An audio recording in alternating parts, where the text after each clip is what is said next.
Hey there, and welcome back to Hold and Modify. Been a while, this is Q here, YouTube's most poorly produced, underproduced Amiga channel. Been super busy, but I did want to take a moment here to show you some fun stuff with the good old Amiga 4000 and its Innovision Mark III flicker fixer.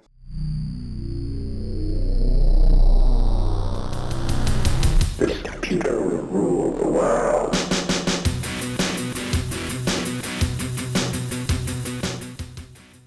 I did talk about in a previous video, I titled it Flicker Free Video, and some people, I don't know if they were trolling me or if they just misinterpreted the free part, thinking that it didn't cost anything.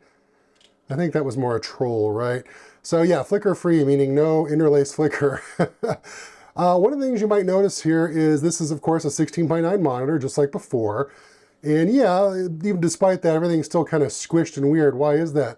Well, some of you may have already figured out, I am running in the amazing Amiga mode that, you know, back in the day, at least with the monitors I had back then, the CRTs, really wasn't an option. This is a super high-res laced in 32 color mode. We're at 1280 by 400 because we were using the interlace. And I just think this is an amazing mode for like productivity type work, or, I mean, I get that the aspect ratio being squished is really, really annoying. I mean, that would make doing like critical graphics kind of, well, kind of a problem. But if you're doing like database stuff, or you just need to see like vector scopes or screens or that kind of data, this type of resolution is really impressive. I mean, it's just, there's a lot of real estate on the Amiga, and the fact that the Mark III handles this so well, you can see how clean this is, and, you know, it doesn't suffer from any of the weirdness that I saw back in the day with my, you know, conventional CRT monitors. And of course, we fire up LightWave. I'm really curious. Yeah, so it has no problem. The Mark III is resynced back to standard high-res laced, and all is well. And I'm going to go ahead and slowly move the camera here. The 1200 over here is using the new PyStorm 32 update. Now this update, when this video is made, is about 2 weeks old, and there could be a new version. In fact, if you're watching this, depending on when you're watching it, there may very well be a new version out, you know, by now. But as always, whenever there's a new PyStorm update, I like to run it just to see if anything's changed. It's still fast as always. This 1200 is ripping right along. This is the Amiga I did for Doug Compton's Amiga Art Contest 2023. I did an animation. Now, I didn't give him the animation. I didn't submit the animation to this. The animation is something I did after the fact. But I'm having the 1200 actually render this animation. This is something normally I tell you all never to do. Like, don't use your real Amigas to render, because it's a lot of heat, and it's a lot of, you know, exercise on the old chips on these computers. The PyStorm is doing the bulk of the work on this, so I'm not as worried about it. Plus, it's ripping through it. I mean, it's doing 53 seconds a frame for this super low res. Actually, I'm sorry, this is, I believe, just low res, 320 by 240. Animation with medium anti-aliasing. So very impressive. It's a fun little 100 frame animation I'm doing. Folks might be interested in the 4000 over here compared, right? Because it's doing it 53 seconds a frame right now at the 320 by 240 medium anti-aliasing. So let's go ahead and load this exact same scene up on this 4000, which has a conventional, you know, 50 megahertz 68060. I know others have asked about this direct comparison. I have made videos in the past comparing all of the Amiga accelerators against each other using the same content. You can go back through my videos. I have like over 200 videos you could look at. And in those videos, you're gonna find content where I'm doing this like back and forth comparison. But more recently it was asked, hey Q, you've got the 1200 and the 4000 side by side. Load up the same thing in LightWave for us. Press the old render button and let's see, you know, what the 4000 can do next to the 1200. We want to actually see it happen. You know what? Maybe I'll even get a little trick with my camera here. Let's do the big super zoom wide mode so we can see them both. Now, as you can see, the 4000 is loading this content that you're seeing rendering on the 1200 over here. It's loading it from the NAS. So I remember all my Amigas are networked, and it does take a little bit for these Amiga network cards to load up the content. But look, hey, they're networked. It's awesome. It's easy. I'm not going to complain about the speed. All right, we're back. I did have to hit pause for a second on the old video recording to let this sucker load up. Don't want to fill up my my iPhone here with just, you know, 2 Amiga screens doing nothing except loading content. So here we go. We've got this set up, and just to verify, Yep, 320 by 240, medium, got some motion blur, depth of field. Don't have any of the ray tracing stuff turned on because I don't really need it.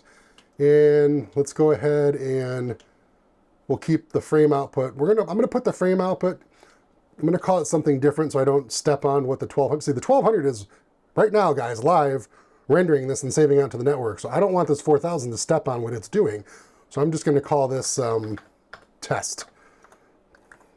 That way, when the 4000 starts rendering out these frames, it doesn't interrupt here. And the reason I want to do frames, not just press F9 and show a single frame, I want to see, like, you know, the actual rendering process to make sure it doesn't slow down or do anything weird as it goes from frame to frame.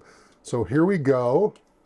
And remember, in the background this whole time, Workbench is still running in that wacky super high-res interlace mode, right? So that's pretty cool. The Amiga is able to handle this no problem. And our chip memory is in the upper left corner here, blocked by this massive individual computers overlay, letting you know what the Mark III is doing. Here, it's gone now. But look, our chip RAM is only down to 1.3 megabytes, which is not bad. So we've got the 32 color Workbench screen back here in super high-res interlace mode. And then if we flip back, we've got LightWave here, and we still have 1.3 megs of chip RAM available. So again, pretty sweet. Even with the 2 megs of chip RAM, we can do quite a bit. So we've got this recording set up. We're all ready to go. Let's go ahead and click render, automatic. Boom, click OK. And now the 4000 is going to fire up and start doing its thing. And we'll be able to see directly what the render time is compared to the PyStorm. And so just for clarity, once again, 50 megahertz, 68060, real chip, mounted into a BFG card. And then of course, the PyStorm. Anyway, while the 4000 is filtering the images over here, which is really exciting, you'll start seeing something rendering in a second, I promise. Let's see, I'm gonna get us to it now. Q, cut now. Q, you gonna cut? All right, I've come back from the cut. We're back. It's finally done filtering the images and it's rendering. So here you can see side by side actually pretty clearly the difference in render speed. Remember, they're both set to exactly the same thing. And you can see the 4000 and the 060 churning along, getting those frames going. And next to it, you see the 1200 just cooking along. The 1200 has been rendering for a while now. At 53 seconds a frame, it's on frame, looks like it's on frame 60 right now of 100. And the 4000, of course, would take some time to catch up to that, but that's not what we're gonna do. We just wanna see the, I wanna show everyone what they asked was a visual comparison of the actual render speed. And here you go, you're seeing it in real time, how long it takes the 4000 to put together this frame and render versus the 1200. This preview mode, this black and white preview mode that LightWave does, that's kind of its way to save resources. It shows you this 16 color low res screen to give you a preview of what you're actually rendering so that you can see what's going on. In case there's a mistake, you can abort. But of course, the final image won't look like this. It won't be this black and white low res image. It'll be a nice full color, happy ham 8 image. But it's at this degraded state just to save memory and resources on the Amigas. But yeah, I mean, you can definitely see a marked difference between the two. As I've said before, the PyStorm definitely comes in as kind of a super boosted Amiga. It's not as fast as things like a PC. Like if you run, this is LightWave 5, okay? And if you put LightWave 5 on a Windows LightWave 5 on a modern Windows computer and render it, yes, that's faster than the PyStorm. It's faster than the Amiga. It's faster than the Apollos. The Windows native version of LightWave 5 will always be faster, provided the computer you're running it on is at least, more than 2.5 gigahertz, 3 gigahertz speed.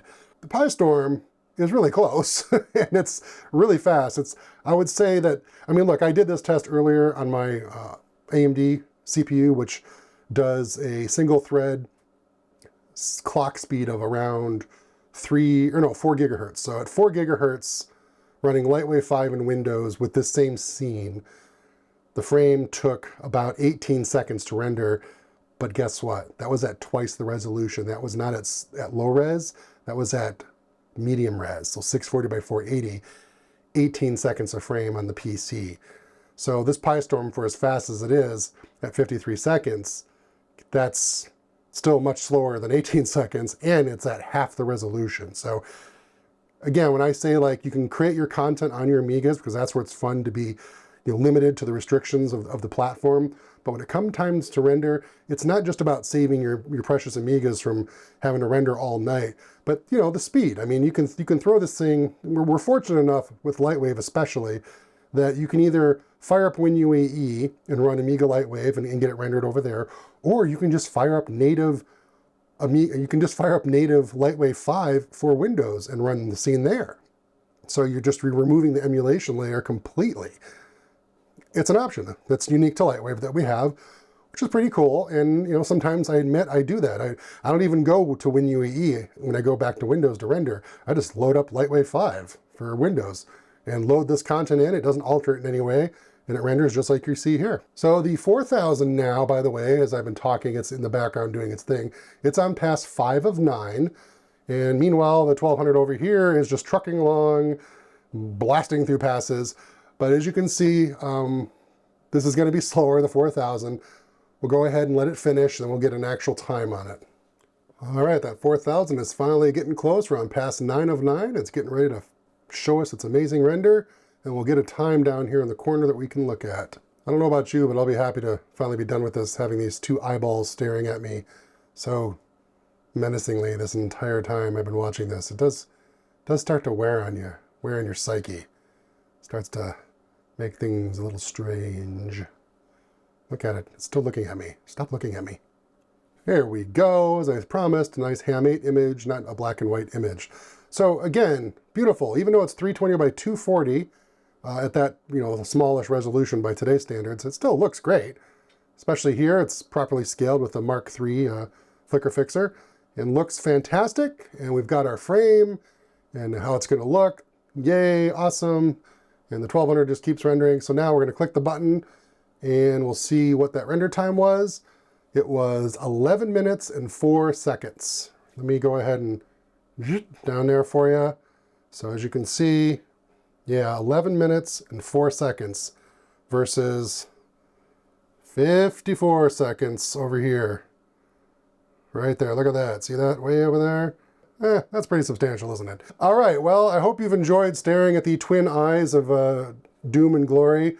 We've got 11 minutes of frame on the 4000 and 54 seconds of frame on the 1200. PyStorm versus the 68060. The definitive test. The test to end all tests. Thanks for watching. I'm done with this video.